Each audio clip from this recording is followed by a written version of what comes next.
What's going on, everybody? Brett here, and we're back playing some more Battle Brothers on the Beast and Exploration DLC.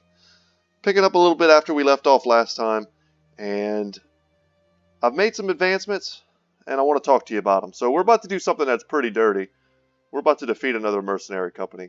So I'll talk more about that in a second, but before we get really into it, I want to talk about what my overarching goals for today's episode are.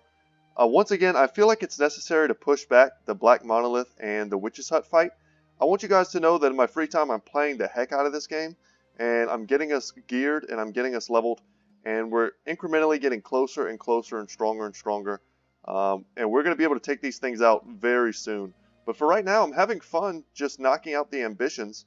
If you remember last time, my last ambition was to defeat 4 orc camps, and I was able to do that, and the proof here, the proof is after doing it, I received the Orc Trophy. So this necklace of bones, taken from a berserking orc, declares the one wearing it a veteran of many battles against the green beasts, and not one to be bested by their brute force. So it was actually a pretty awesome ambition, like, screen that popped up. I really wish I had been able to read it to you guys.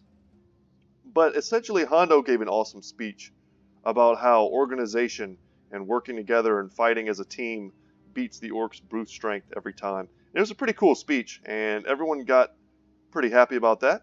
And now he has immunity to being stunned, which, if you've been watching, you know that it's kind of been his Achilles heel.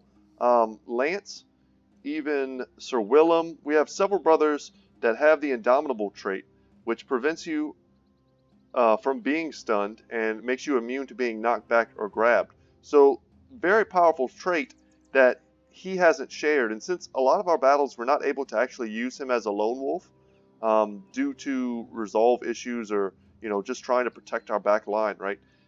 We often throw him out on the wings with the great fear that he's going to be stunned. And against the orcs, that was always an issue, because what they'll do is they'll jump in one at a time, and if the first guy doesn't stun you, the next one usually will. So having him immune to being stunned is pretty huge, and his resolve is actually high enough at 60 naturally that we don't really need to give him the trophy, on average for your average fight.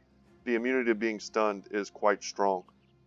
So in addition to that event, Sir Verandox entered another jousting tournament and won, and he won us like another 500 crowns, so that was awesome. It made him euphoric, and it was a pretty cool event. We've had that one before, and we've seen that. What else happened?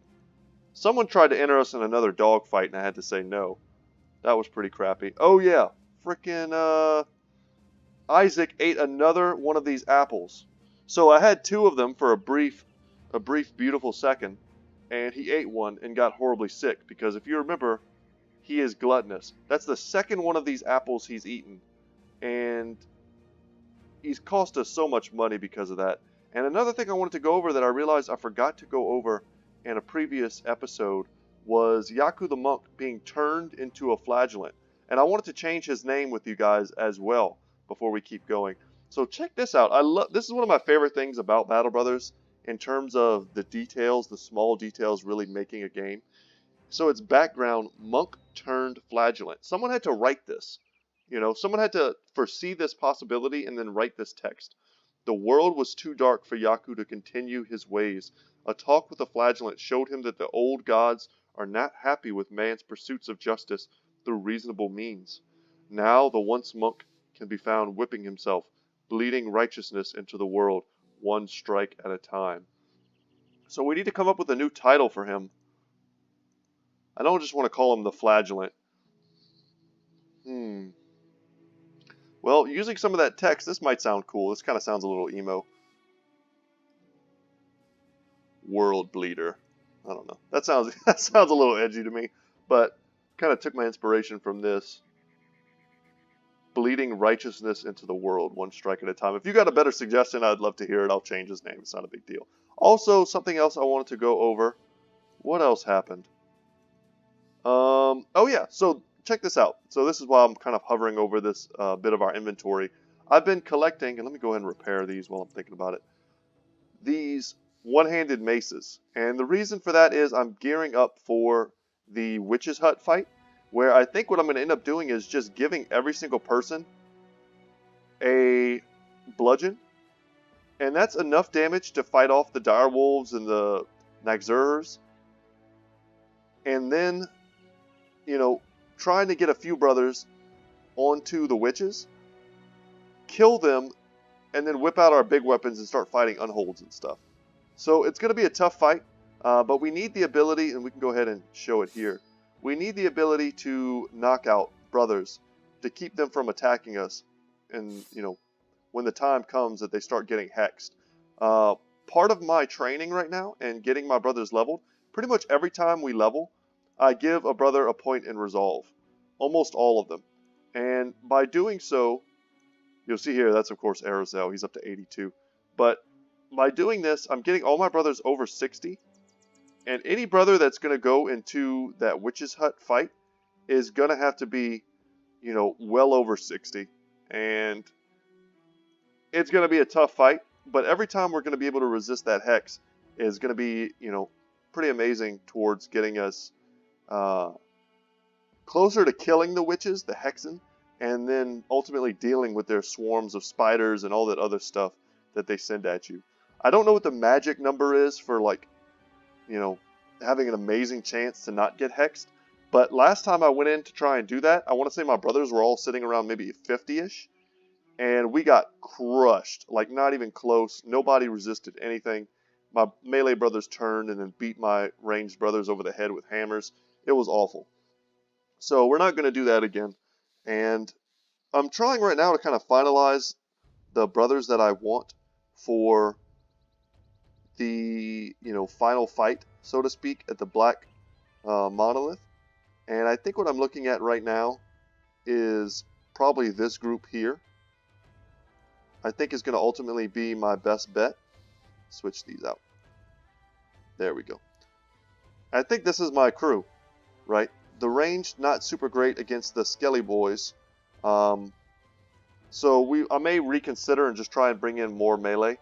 But we'll see. For right now, this is kind of my operating crew. And I really want to power level them. So Sir Willem, as cool as Wilhelm the Pimp is, he's unfortunately not very good currently versus the types of enemies that we're fighting. And Sir Wilhelm is good against those guys. This mace basically one-shots all Ancient Dead. And one-shotting Ancient Dead is where I want to be in the foreseeable future. So for right now, without any further ado, guys, we have a quest, or an ambition, I should say, to defeat another mercenary company. So briefly to talk about this mechanic, in order to fulfill this ambition, I'm pretty sure you cannot have a contract. I think that's one of the weird things about it. Also, when it comes to killing mercenary companies, you really have to look at who's hired them. So this group has been hired by Ottendorf. So they're hired. If we kill them, Ottendorf is not going to like us. I don't know how it'll affect the rest of our relationship with that house. That's House Grimmond. But there are sometimes mercenaries who are hired, I think, by an entire house. And by killing those mercenaries, you piss off the entire house. Now, in our case, Ottendorf is one of the worst cities on the map. The only thing it has is a harbor. It sucks. We have no reason to ever care about what they think. So to get this ambition done, we are going to kill these mercenaries. But I would recommend, if you get a chance to take this ambition during the time of the Noble War, take it then. Because it's pretty easy to find some mercenaries to kill during that time. And that's also the best time to kill them, because they randomly have pretty good loot.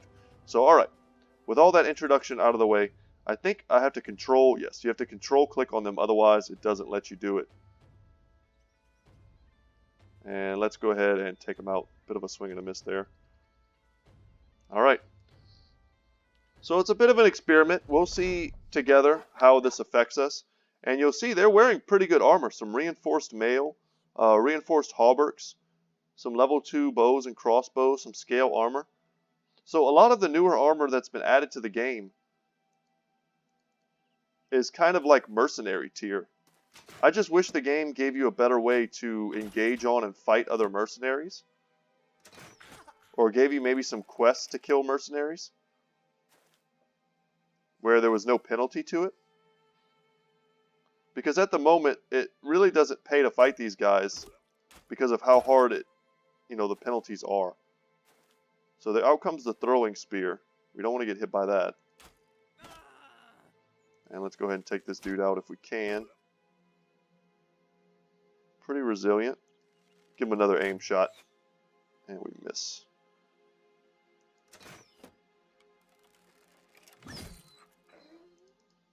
But I think you can already see how strong these dudes are compared to, you know, a standard raider, perhaps. And we can afford to move forward. We're still covering for our archers. Let's go ahead and raise our shields.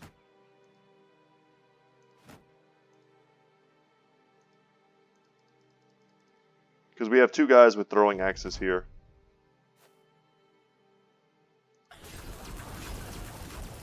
Very nice. We do need to count on taking a pretty heavy hit from that flail there.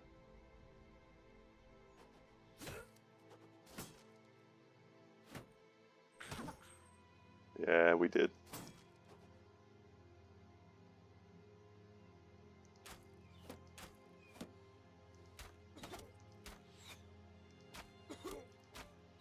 We're aiming for this guy, but if we hit the other one, we don't really care. But they're so well armored that they're very difficult to skirmish against.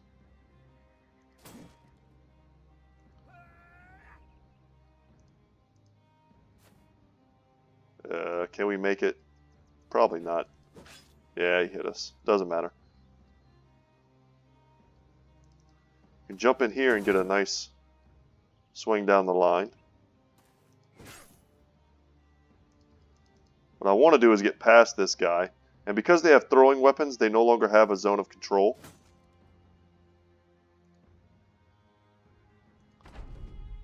So this one is the only one that's left that can do anything. But I wouldn't be surprised if he runs after we kill a few more of his buddies. But if you can jump a mercenary company early game that isn't being hired by anyone, I would recommend doing it. Alright, good.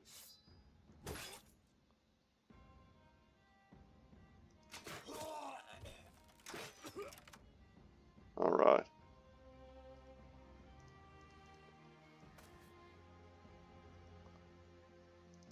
Just move forward and see if we can't get into range.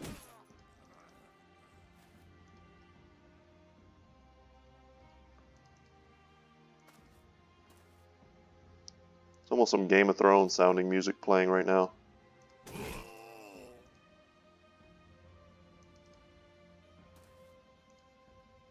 Can y'all hear that? Let me know in the comments if you can hear the music right now, because it's pretty awesome. And, you know, I have to tweak the sounds in every game I play. But I definitely don't want to take away from some of the better parts of a game, like the music. You know, the Unholds still yell at us super loud every time we shoot them. But the music is amazing, and I don't want y'all to miss out on that if it's indeed too low.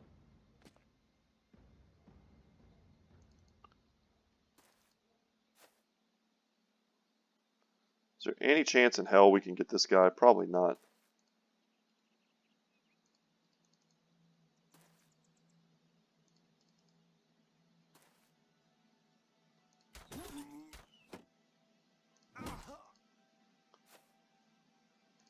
And there he goes, and that's going to be it. It'll probably just let us escape from this. We'll get our ambition done. I don't know if we'll get anything special from doing this. Probably not, unless they added something.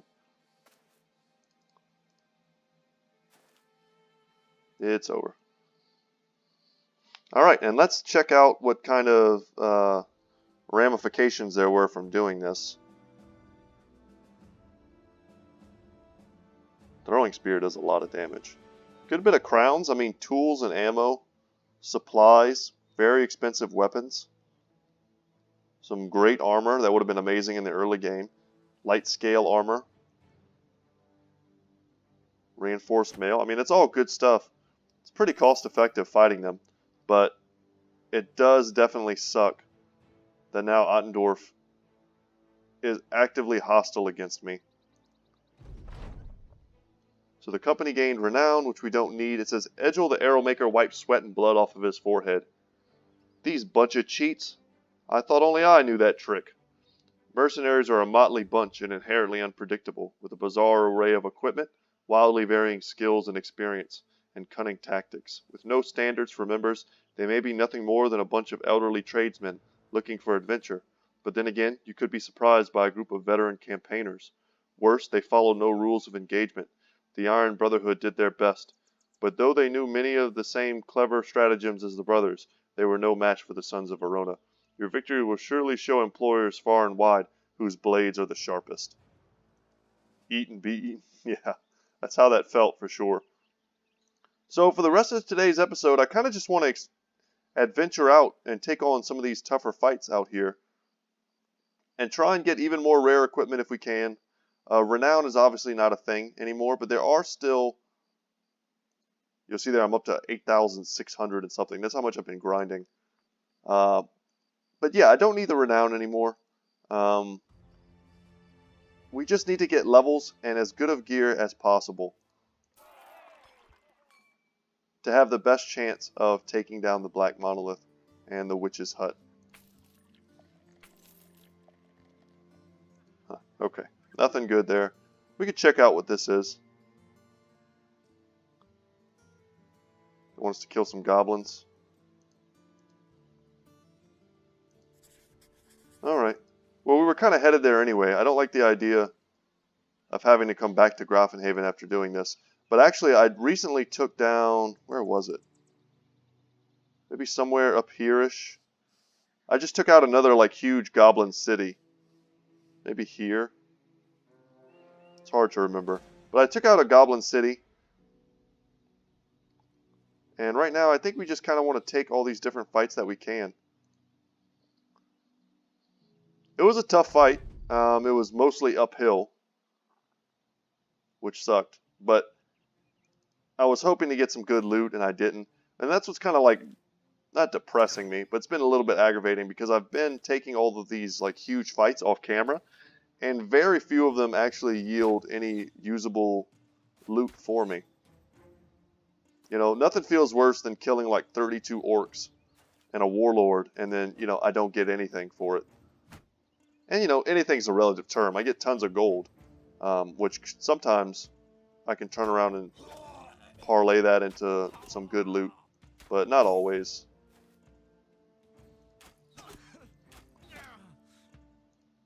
Alright, let's go for that easy kill.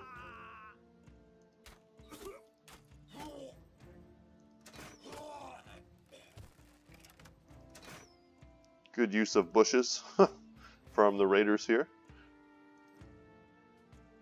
That's a scary weapon, but I'm not myself afraid.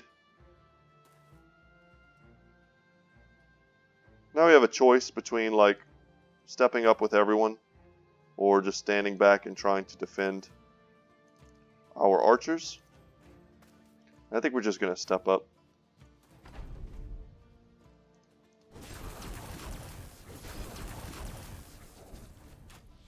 This always feels bad when they send one guy out to fight Sir Steinhardt.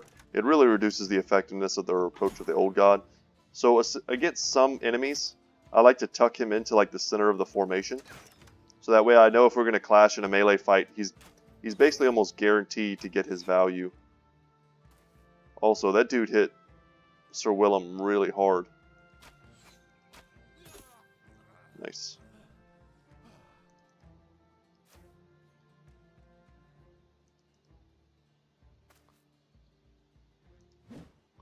I was going to say, allow me to return the favor, but I wasn't able to do it.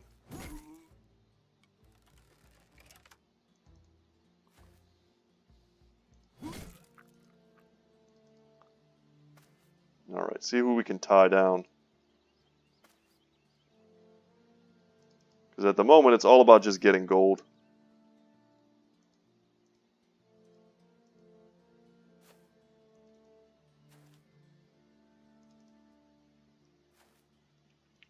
It's not bad.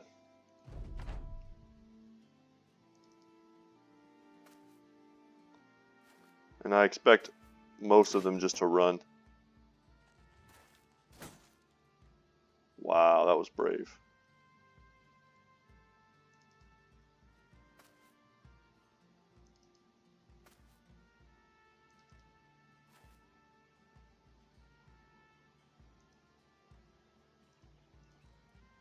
Cool. Yeah, and they're all running now. So this is just a place to get easy crowns. But also, I have noticed that sometimes I do get really good loot from really crappy little, like, nothing fights.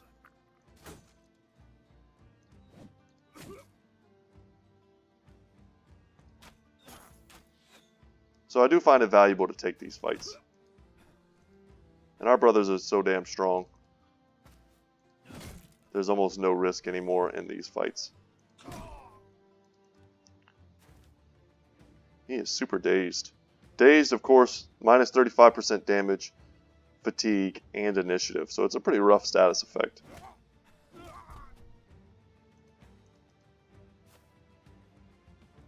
And we could use a dog to chase this dude down. I don't really... Not feeling it.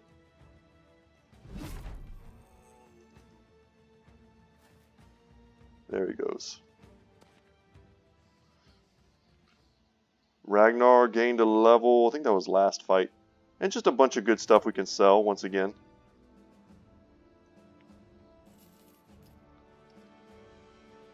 Now, if these 12 guys had been in that fight, it would have been a much more difficult endeavor. Much riskier.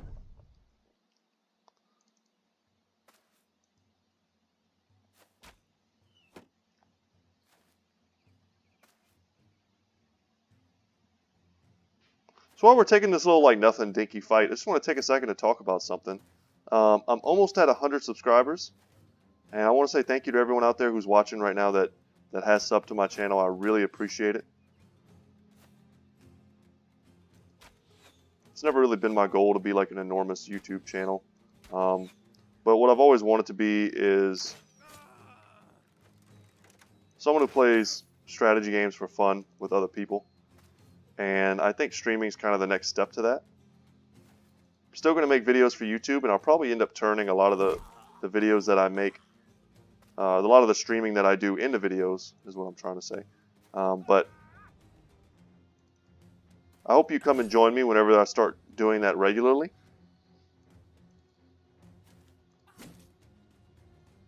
And I'll have more info about that coming up soon. I've been taking my time, and since, I'm not getting paid to do this, a lot of my expenses in setting up a good area in my home to stream and making sure it's nice, and I've got fast internet and a good computer and a nice comfortable desk and green screen and all that type of stuff. It costs money and it takes me time to do these things. And it's one of those things I've been asking myself, how much do I want to dedicate to doing YouTube and to doing streaming? And at the moment, I'm loving kind of the amount of effort that I'm putting into it. It's really given me something fun to do. I've been able to talk to and get to know some of you guys pretty well. And for me, that's always what it was all about. Essentially just making friends and playing strategy games. And part of the way that I've been doing this, I'm trying to put like a semi-professional face on the stuff that I do. I watch my language. I stay away from certain topics, that could get me in trouble.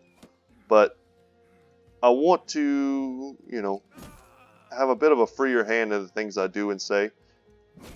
And I think I'll be able to do that a lot easier with streaming. Also, I feel a lot of times like I'm talking like a robot when I am recording. And that's because for me, recording is a difficult thing. This does not come easy to me at all, just talking for an hour. I play games that I know and that I like, which I think makes it easier because hopefully, that lets my enthusiasm come through and kind of take over. But just trying to be interesting for a long time is difficult when I feel like I'm kind of constrained.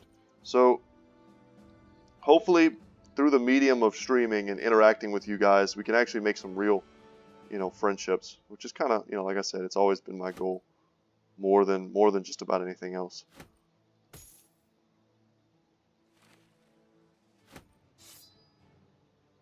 Okay. Let's pick up some of this stuff that might actually be worth something. The kite shield for sure.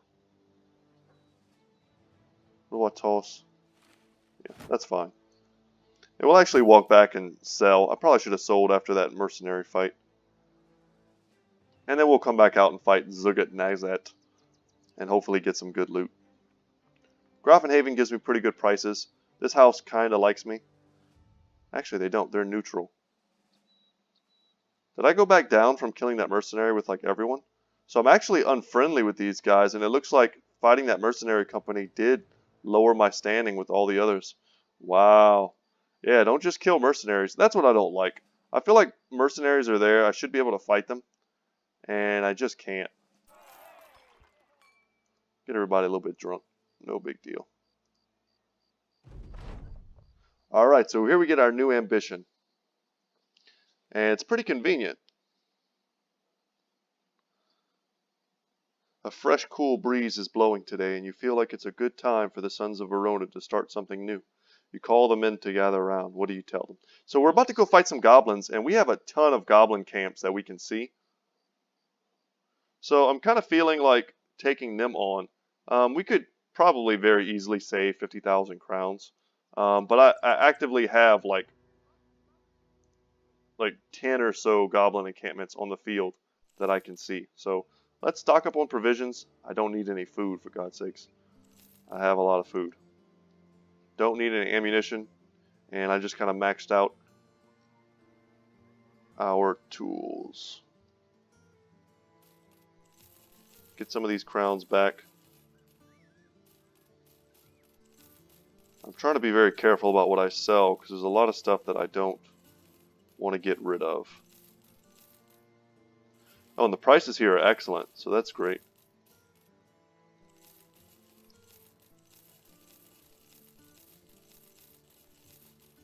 Okay, not bad. Tighten it up.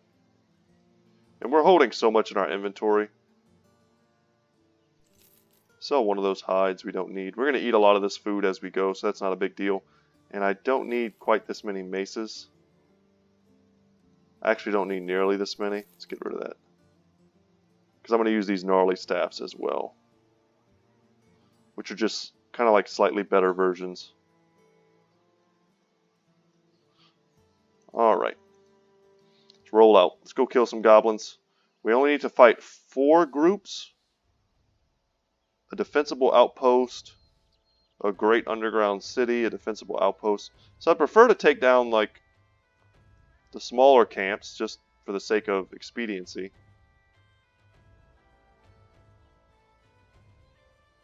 But yeah, as you can see, we have a ton of them. We don't have to go straight for giant cities. Especially because a lot of times the goblin fortifications are usually on some sort of mountain. And it's very rare that you get the high ground against them. They almost always get it. See if we can get there before nightfall. I'm going to go ahead and save the game.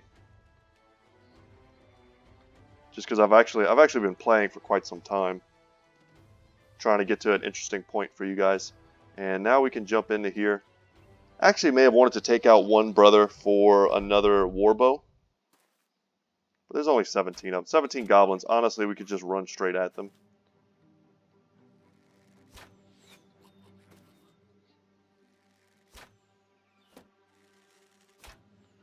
They have a little bit of high ground against us. Check out the arm on that dude. Okay, so we have Vision of the Shaman. He's going to root us before we get to do anything. If we can get Sir Steinhardt in here, he'll just start eating these guys up. It'll take about 3 turns before he's able to start, taking his first swings, however. That was nice. Well, I was going to start by trying to free us.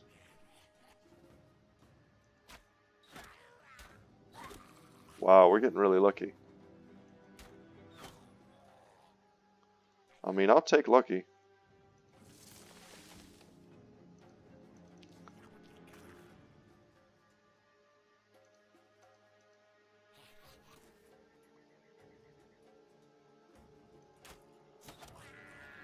Damn.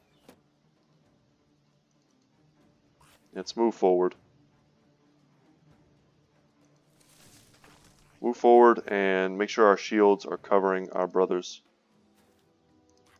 If Hondo can get up here with a quickness.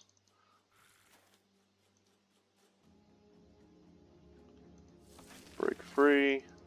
Step forward.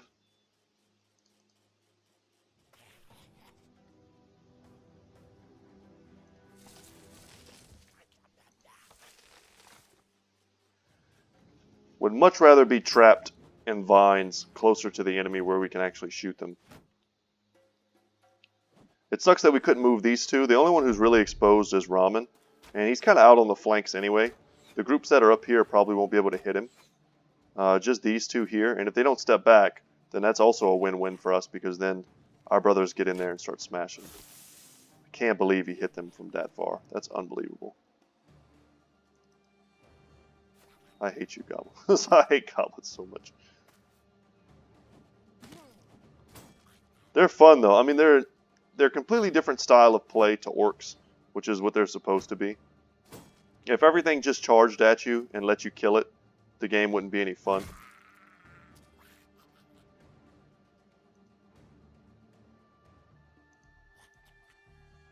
Let's go tie down different ones. Yeah, unfortunately, Ramen has very poor vision now, thanks to that poison.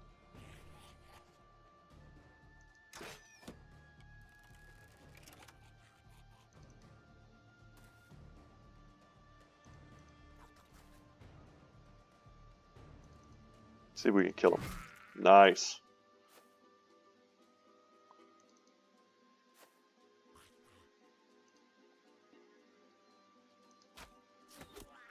Holy crap. What a miss. Missed a shot on a guy we didn't want to hit because we wanted to hit him. And then we killed him in one shot. What are the odds? The odds of that happening had to be pretty low. And then we did enough damage with the miss to actually get the kill. That's insane. And we've got enough guys on him we can actually move away and get one step closer to these. So we're going to take that.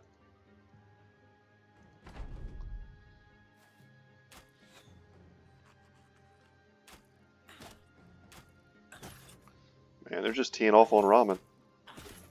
Wow. Get out of here. Is there any way we could tie him down? Almost certainly not.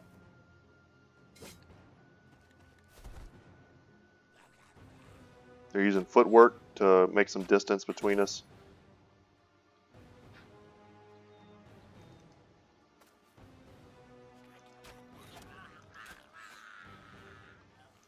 I'll take that. That'll let us step forward even further.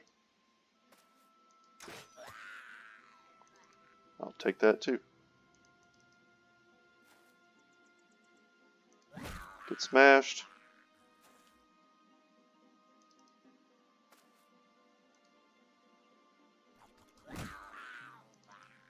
Killing goblins feels like popping zits.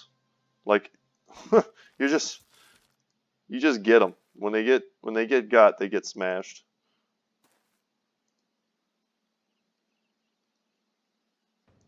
It's a very weirdly satisfying thing to do. You're just like, that was pretty gross, but oddly satisfying.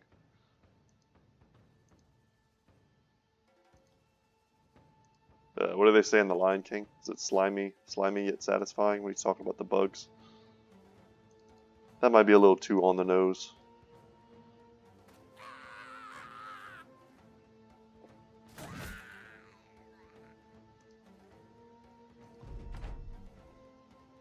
I actually have a Kuna Matata shirt.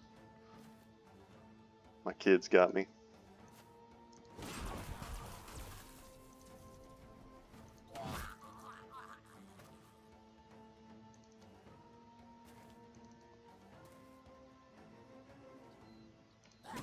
Got him.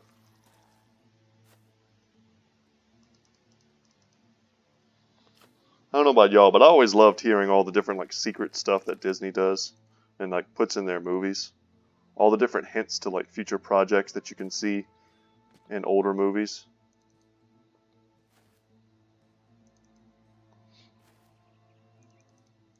You can spend hours looking at all like the conspiracy theory type stuff.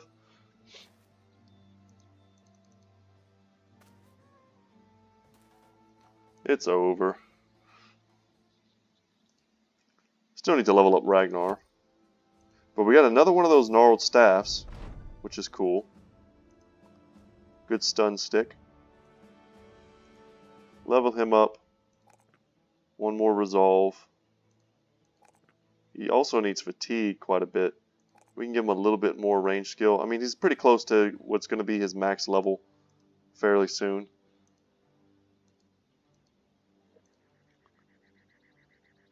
Do we go to the ruins of Blackwatch Keep? We don't really need to do that.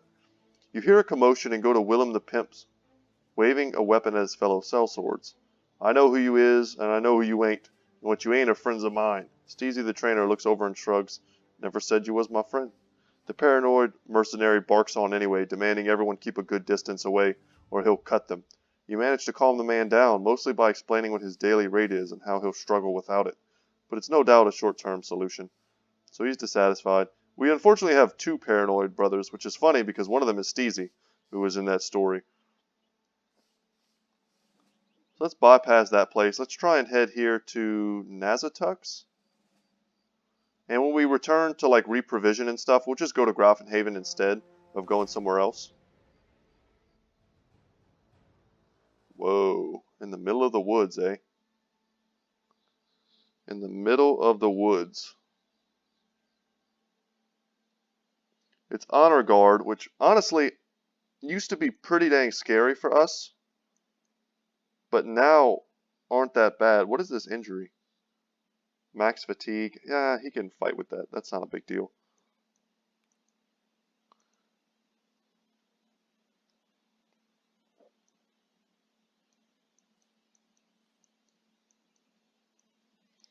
Something like this, maybe.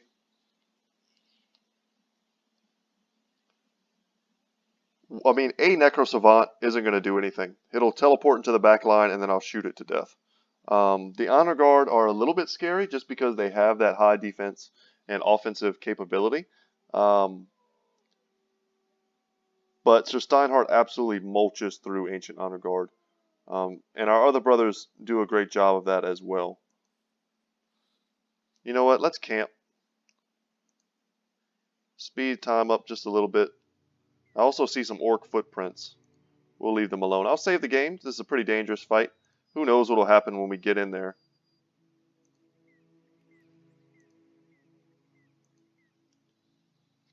I hate the whole, like, sometimes they ambush the crap out of you type of thing. Okay. Nope, this is exactly what we wanted.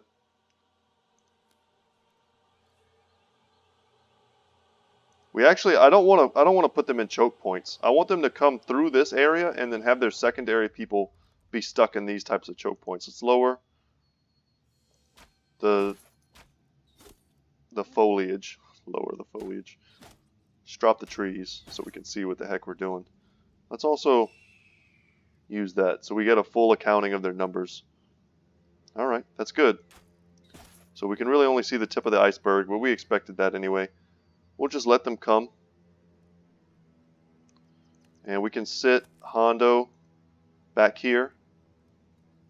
We'll leave Sir Willem out on the flanks. Put Lance there. The Necrosavant is not going to teleport in until the front lines clash. And they're going to clash because they don't have any ranged. So they're going to have to come to us. It's kind of one of the benefits of fighting the Ancient Dead with our type of setup. And you'll notice, you know, we can't really hurt them with our archery, but we can take out their armor so that when our frontliners start hitting them, they're already battered and we can easily get to their squishy skeleton underparts. Now we have a 71% chance shot. We'll take that.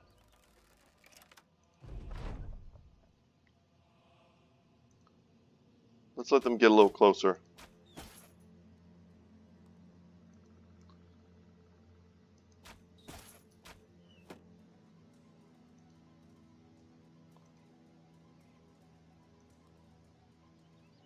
Made a little nice kind of area denial here. And Hondo would really be great in this position. But I like keeping at least one dude back for when the Necro Savant jumps in. Honestly, wouldn't be surprised if the Necro Savant jumps here and starts attacking Ramen.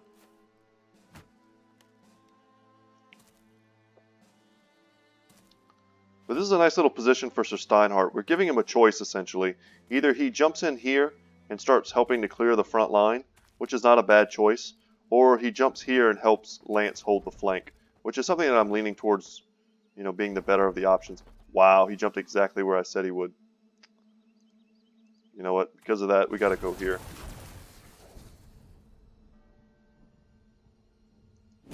We'll take a 90% chance shot. Look at the damage. Could just completely smashed his armor. Yeah, same thing with Ivar and that two-handed axe. But our other brothers are really going to struggle to take them out. Yeah. So, I mean, guys, this is what we're training for. The Black Monolith fight is going to be against a ton of these types of enemies. And you'll see here that some of our brothers are actually just not bad at fighting them at all. If we can smash Honor Guard like this, I mean, there's going to be just an overwhelming number of them, which is kind of the issue.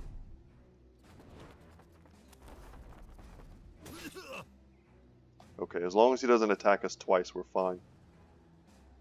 I think Lance has this. Let's try and wrap up this side of the formation. We can switch to our spear.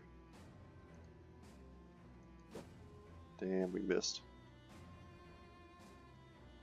What I want to do now is jump out and shoot him.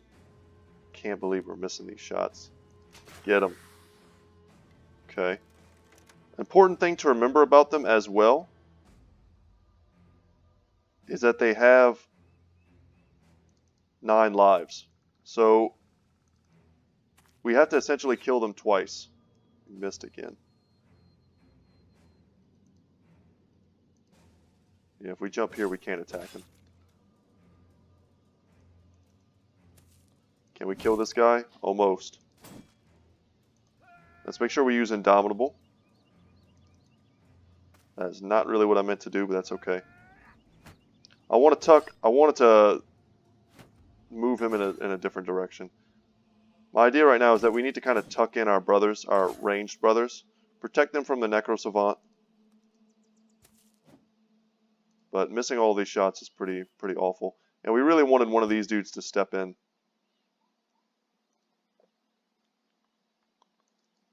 Let's get closer. Having them tightly packed makes it much easier to protect them. And in a much earlier video, we used a formation. It was kind of like a diamond-shaped formation where we completely surrounded, I think only 2, maybe even 3 of our ranged brothers with melee brothers, and they just weren't able to get to us. And I think that strategy was very sound. It made the Necro Savants, honestly, pretty ineffective. That was big, but I don't think that triggered his...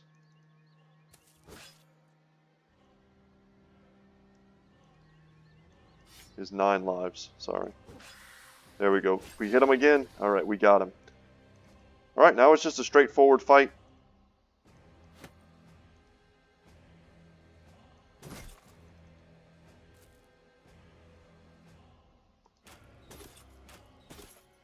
So when it comes to fighting at the Black Monolith, some of our brothers are just going to be absolute monsters. And that's one of the reasons why I'm trying to train up Sir Willem. He is going to end up being one of our most powerful brothers in the end. His melee stat right now, I think, is already up to like 105, which may be the highest on our entire squad.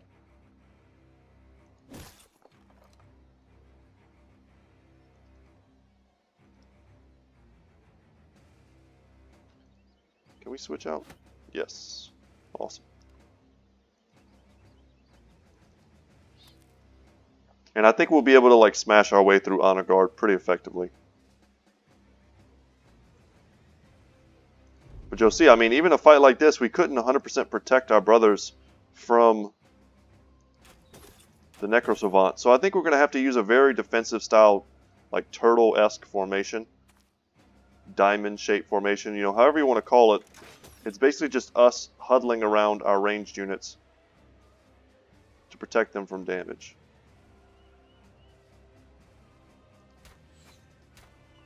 Because ultimately the range component's not the important DPS part, but Ragnar we're going to want for sure, and probably also Raymond. The other two we might end up just cutting for Spearmen. Getting like Burnfried and Isaac out on the flanks to absorb damage.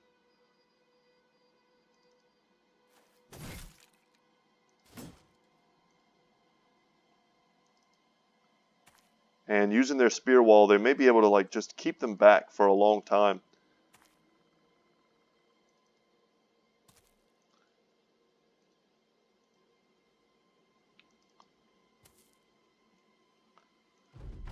This is where the incremental grind stuff comes in. It's pretty annoying as well.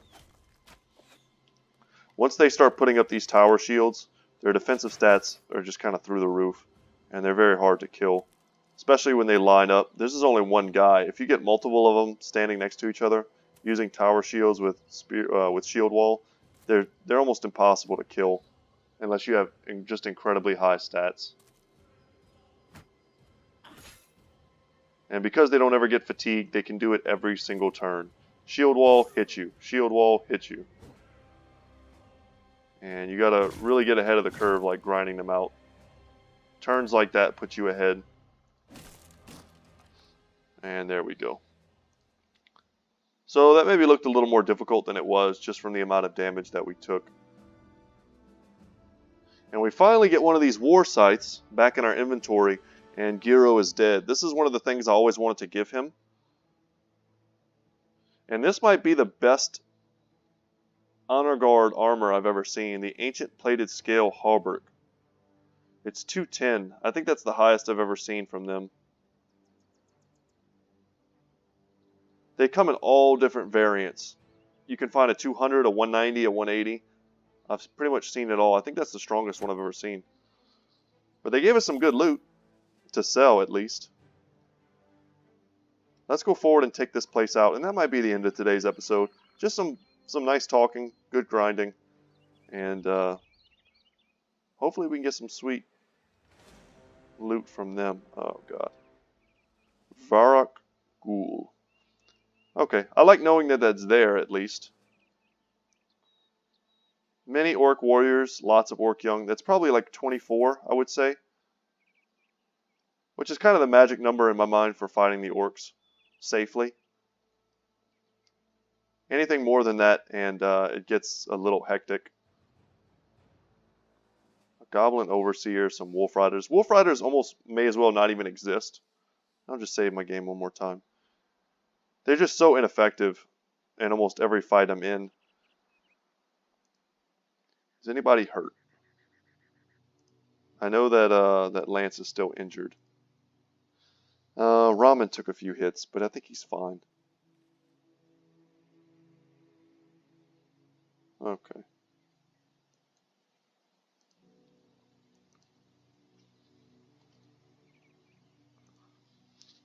Alright, let's jump on in. Whoa, it put us at the top of a hill. Awesome. Well, that's nice. I'll take that all day long. So the wolf riders jump in. Essentially to die. Oh, I can't believe we missed that. That would have cleaned that up pretty nice.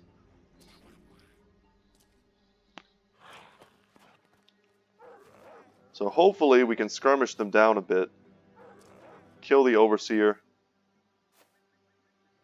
The thing about fighting goblins is you don't need to kill all of them. You just need to kill about 3/4 of them.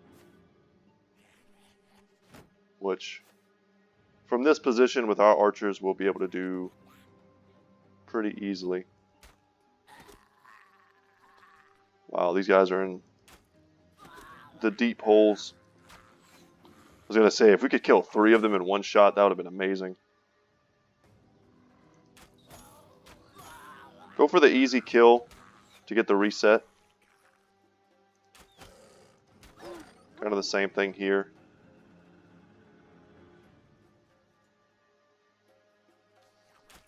Take a 34. Yeah. Ragnar, buddy. Oh, I forgot that I had put Hondo back there. I need to change out that formation.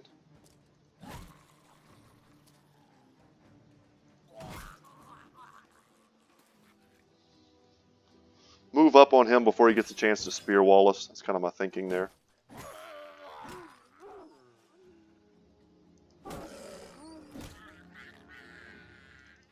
Like poppin' zits.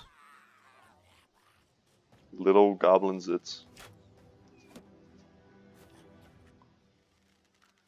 And yeah, we open our backline up a little bit, but I mean, they're at the bottom of a hill, so their range is significantly less than it otherwise might be.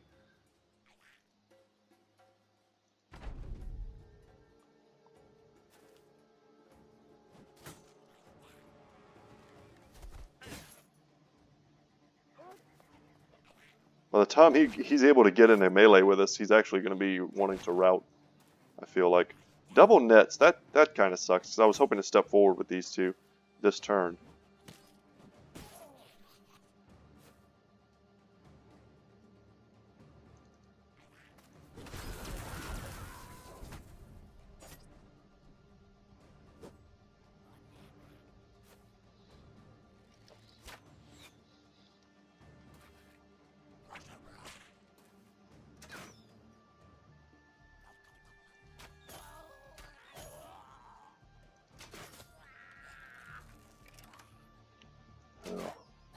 I don't know about you guys, but where I'm at right now, it's freezing cold outside.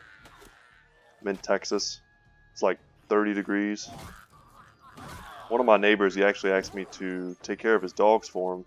He's having surgery. And this morning I went to let them out of his house to go play in his backyard, only to discover after last night I'd put them in his garage for, you know, the evening so they wouldn't freeze to death. And they absolutely, like, oh, it's so gross. I almost don't even want to tell you. I started the story intending to tell you. I don't know if I want to tell you. Every type of gross thing that can come out of a dog did in the span of like 12 hours. Ugh. I feel so bad for him because he's going to get out of surgery and he's going to get home and he's got like a caretaker. He's an older gentleman. But like, they're going to have to clean that up and I just feel so bad. There's nothing I did to cause that. I mean, he's got 2 old dogs. But like, that's not something he needs to be worrying about. Ugh, so gross. so gross. No, you're not escaping from this. If it was 1 or 2 of them, I would let them go, but not this many. This many goblins gotta die. And there we go. We get another impaler.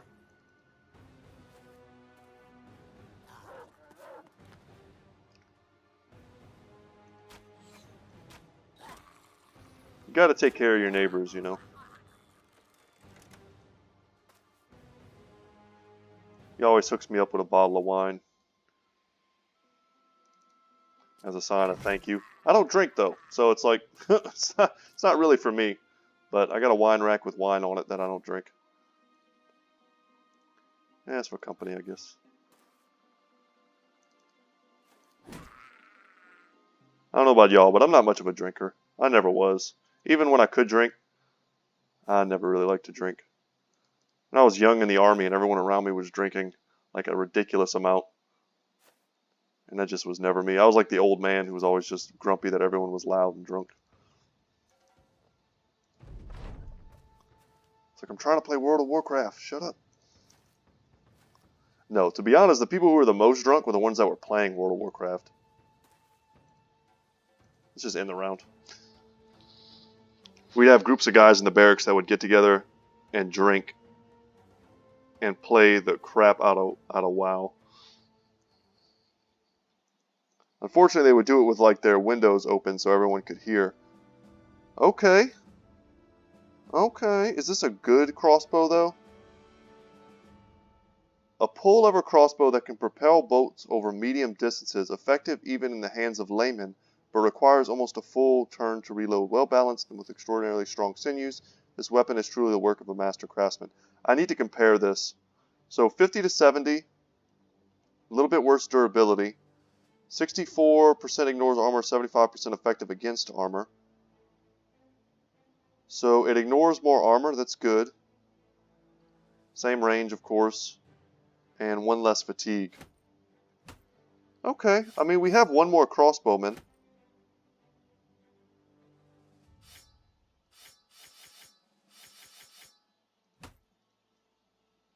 Yeah, we definitely want to pick up some of this other stuff. So what can we toss? I'm sure I have something. Yeah, these are actually pretty crappy. We don't need those. And we want to pick up, you definitely want to pick up that huge stack there. 5 tools isn't bad. These daggers are worth quite a bit. We'll take those. And these shields aren't worth like anything. So we'll drop those. Pick that up. Pick up... Actually, these are more expensive than I thought. 200. Anyway, we need to give that crossbow to someone. Someone has, I think, is using an impaler right now. It's almost identical to an impaler in strength.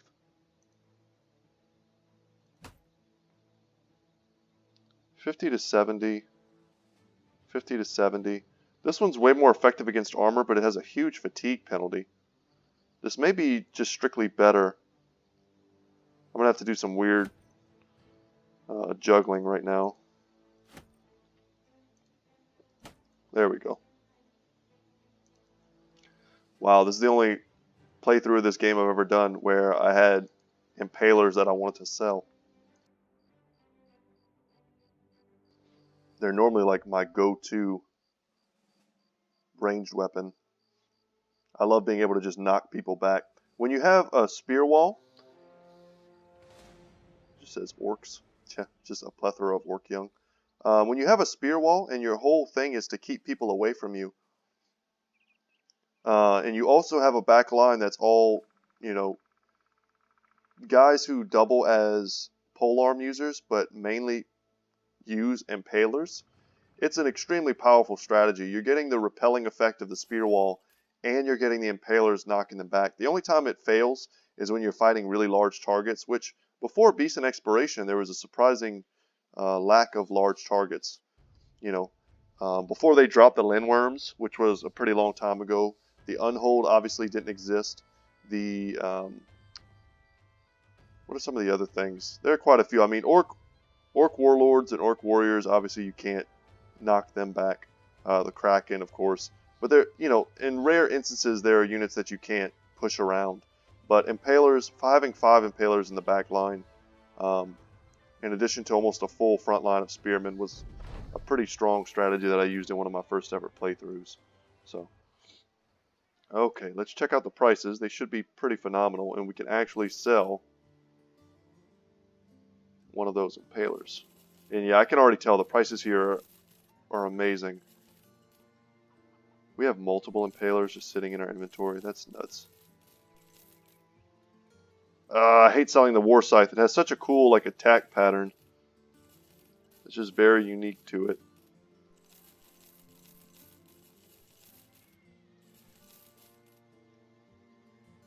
I will sell it. In order for us to use that, I didn't mean to sell that shield, dang it. In order for us to use that, essentially a brother would have to die, which is just probably not going to happen before we get into the next area of grinding. So should we buy some tools? Yes, we should. Everything is expensive to buy, but very cheap, or very good to sell. So seasonal fair. A great time to sell goods. Yeah, perfect. Where do they want us to go? No, we don't want to go south. So today's episode's almost over. We had some good fights. Yeah. And we also helped, you know, you guys watched and kind of helped me get to 2 out of 4 on our next ambition. And since the Orc ambition gave me a pretty cool necklace, I don't remember if the Goblin ambition gives you something as well. But, you know, while I talk and walk, we'll head over towards these other groups of Goblin areas. But guys, just to kind of go over some of the stuff we talked about today, I mean, I want to start streaming, and I hope some of you join me. I want to play, more and more tactical games. I want to do games like XCOM.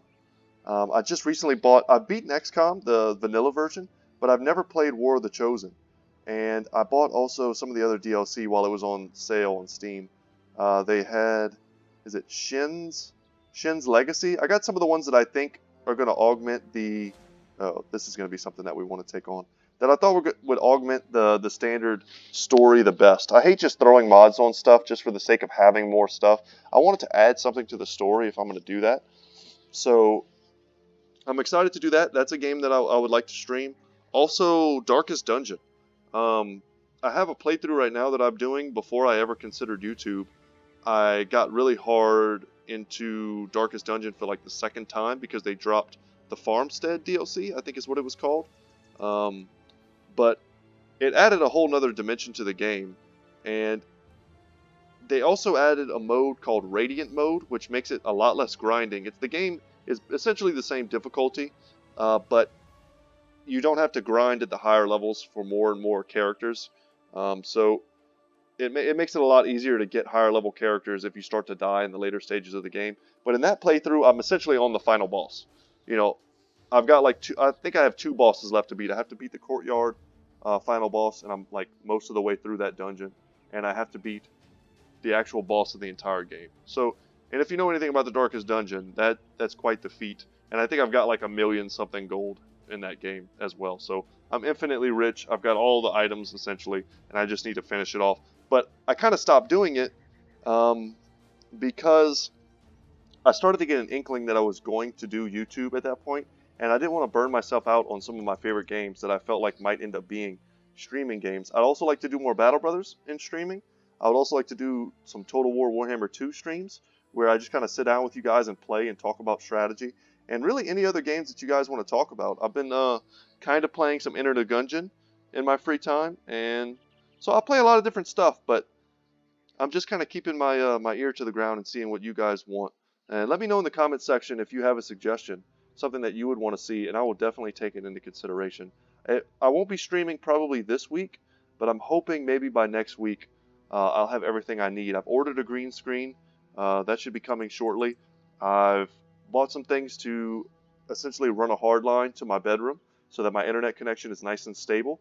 And I've moved, a lot of the stuff that I had in my living room is now in my bedroom. And I've got like a track for my ceiling that'll kind of hold that curtain. And that's something I have to install. It's going to be here in about 2 or 3 days. So I need about another week of setup, just because a lot of the pieces that I ordered to finish it are about a week away. So yeah, just hope you guys enjoy it. Whenever I start doing it, I'm sure we'll pick up some new people along the way as well, and just try and grow the community from there. So thanks a lot for supporting me. Thanks a lot for sticking with me into, what is this, like the 87th episode? And know that I'm probably going to finish this off camera, and I know I've said this before, but this time it's pretty much true. I don't want to do much more grinding than this. We are pretty dang close to being ready for the Black Monolith fight. I kind of want to get him some HP, honestly. Yeah. I mean, we can't get too much more ready than this. A few more stats here and there, and a couple good pieces of armor. I mean, even today wasn't a complete bust. We picked up another crossbow, so a little bit better of an upgrade. Not honestly that much better, but my main idea is to get more armor. Our helmet game is pretty on point. I mean, look at our guys. They're all wearing unique helmets. But in the last before the last episode, during, I don't know, stuff's getting fuzzy. I play a lot of Battle Brothers. But in my free time, I think, I bought another coat of plates, which is why my money was low at the beginning of this episode, and gave it this attachment. And I think I put it on Sir Varandox. I think that's who I gave it to. But I was also able just to kind of move some things around. I think before I go into the Black Monolith, I essentially want to be as heavily armored as possible. So these coat of plates are great for that. And something else I wanted to do, check this out, guys. We are going to finally pull the trigger. We're going to give the Lindworm Scale Cloak to Lance. So, and the reasons I'm going to do this, something I've talked about before, the bone plating is a one-hit shield, essentially. and that's good on really light armor. But on this really heavy armor, on a character who really relies on Battle Forged, the more durability, the better. So 380 plus 406. I mean, we're talking almost 800 points of armor here that they have to get through in order to kill Lance. And I combine them almost because with Battle Forged, it takes them both into consideration in that percentage. So by the time you get down to it, they almost have to do 800 points of damage to him. And if we give him another 40 durability on that, I mean, that's huge. I also kind of want to see what it looks like. So let's pull the trigger. I have tons of bone platings, and I can even make another one. I could probably make 2 more pretty easily, or I can just go hunting for Unhold. But let's do it, guys. Lindworm Scale Cloak. Oh, that looks sweet. That looks awesome. I wonder if he'll have like a back piece that we'll be able to see like behind him in the battles. Oh, that's cool. Well, I'm glad to finally have used that. That's our best piece of armor. I don't feel that bad at this point in the game for getting rid of essentially a bone plating because I'm sitting on 4 of them. And I've got more armor augmentations than I know what to do with. So guys, that's going to be it for me today. I hope you enjoyed today's video. Once again, my name is Brett. My channel is Good Talk Gaming. Thank you so much, guys, for getting me close to 100 subscribers. It's been a big personal goal of mine since I started months and months ago. And I put out a lot of videos. I'm over probably like 315, 320 videos now, just in a few months. So I hope I'm one of the guys out there who's putting out enough content that you guys want to continuously watch it. So without any further ado, I will see you in the next one. Take care, all.